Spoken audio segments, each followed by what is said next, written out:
Chinese and Russian intelligence services are collecting personally identifiable information on a grand scale so they can target American government workers for counterintelligence, a U.S. official tells CNN.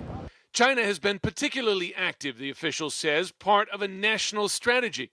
The foreign spy agencies then use a massive database analysis to combine information from hacks as diverse as the Office of Personnel Management to the cheating website Ashley Madison to identify and potentially compromise agents. Taken together, they really ratchet up the level of harm. The OPM breach has confidential information about U.S. personnel and people who've applied for security clearances, and the Ashley Madison breach reveals some of people's most intimate secrets about the affairs they might be having outside the relationship. And together, it provides a lot of leverage that can be used to blackmail and possibly influence U.S. personnel.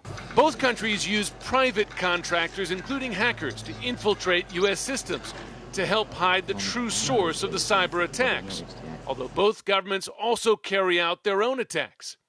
Such cyber attacks have been on a gradual upswing since the mid-2000s due to their success, a U.S. official says.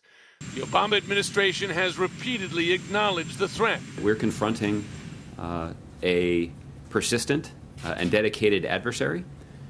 The threat is ever evolving, and it is critically important for us to make sure that our defensive measures that are intended to prevent these kinds of intrusions reflect that ever evolving risk. Still, repeated internal reports have found that U.S. government systems remain vulnerable to such attacks.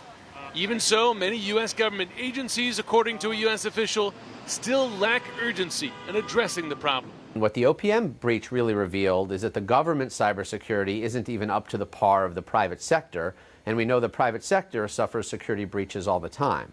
So it's a wake-up call both for the government networks and commercial networks.